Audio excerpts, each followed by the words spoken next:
Good afternoon, ladies and gentlemen, and thank you so much for tuning in to my channel. I am committed to informing, educating, and entertaining in a manner that mainstream media cannot. Now, before we go ahead, I'd like to request you to like and subscribe to my channel so that in the event I upload an informative content such as the one we are about to discuss, YouTube will automatically notify you. Now, ladies and gentlemen, yesterday on March 22nd, 2025, Prime Minister Raila Odinga, actually the former Prime Minister Raila Odinga, had a secret meeting with a Tanzanian delegation, opposition leaders from the United Republic of Tanzania. The former Prime Minister held a meeting with these gentlemen. They should be around 3 gentlemen. And here is what Mr. Odinga posted on his X handle. And I read it for you. I held discussions with visiting Tanzanian opposition leaders who paid me a courtesy call.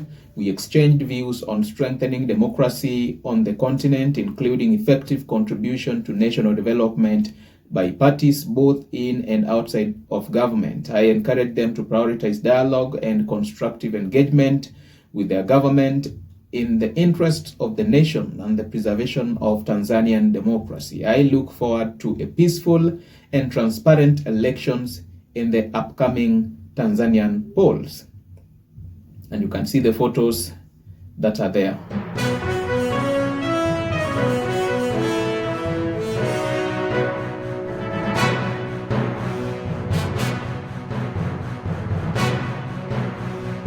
Now, ladies and gentlemen, the timing of this meeting that Raila Odinga held with opposition leaders from Tanzania is what is causing an uproar. Tanzania is scheduled to hold his high elections, I think by August of 2025. At the same time, they are coming to the country to meet Prime Minister Raila Odinga at a time when there are a lot of political quagmires happening in the country. The government of President William Ruto is undergoing a slow political death, and for that reason, he has invited former Prime Minister Raila Odinga, and they have had an handshake and signed a 10 points MOU. And Raila Odinga is known to get into these governments. He doesn't really win the elections in most of these general elections, but after the winner of the elections has gone to office, he comes back and has an handshake with the guys.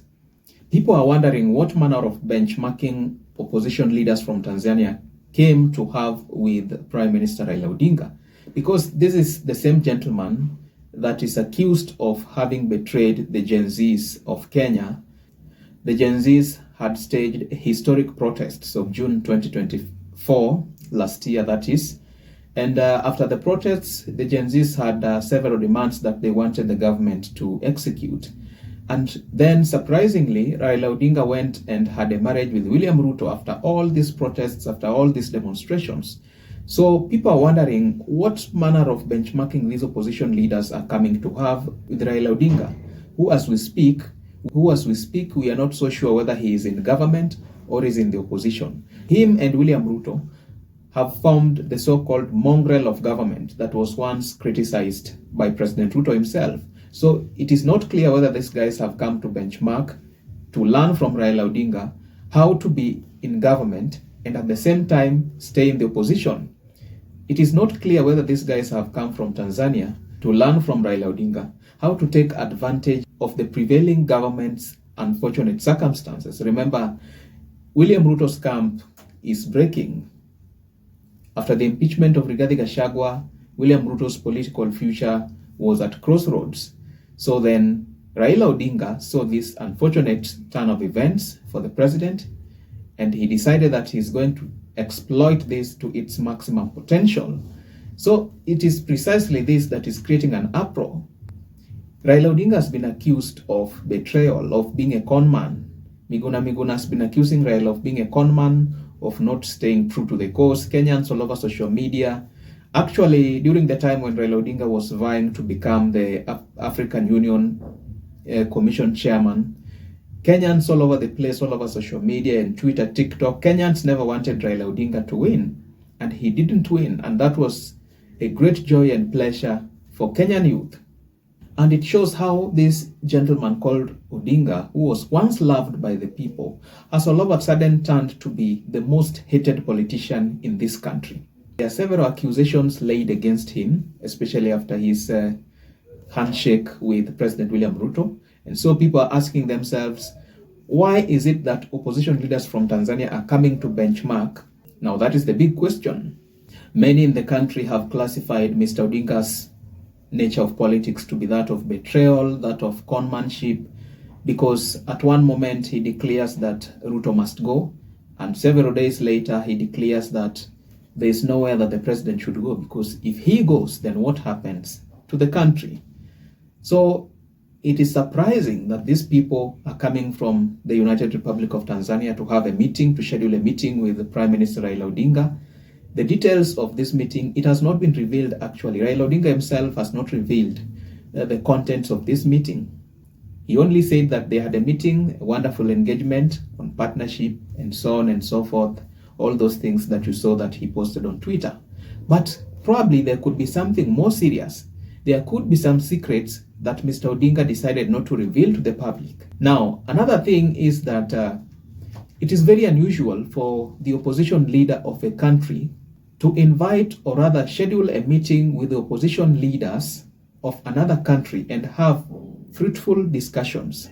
One would want to argue that if an opposition leader of one particular country invites another opposition faction of a neighboring country to have a discussion, this would most likely amount to treason. Somebody might reason that they are probably thinking of plotting anything or plotting a scheme against their respective governments.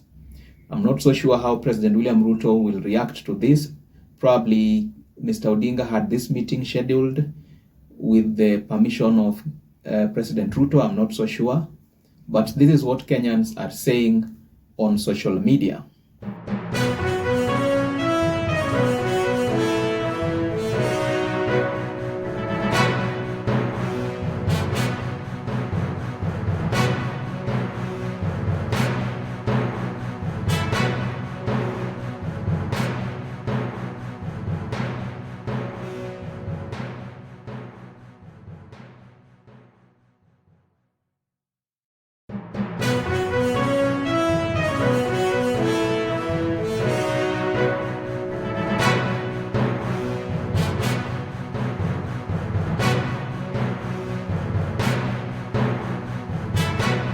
Now, at the end of the day, this is just but my opinion. Do let me know your thoughts and opinions in the comment section below. Don't forget to like, subscribe, and hit the notification bell for more informative content such as this. You may also want to reach out to me at personal level through the social media links available at the description of my channel. Alright guys, this is all that I had for you in this video. Let us meet up in the video that's coming right after this.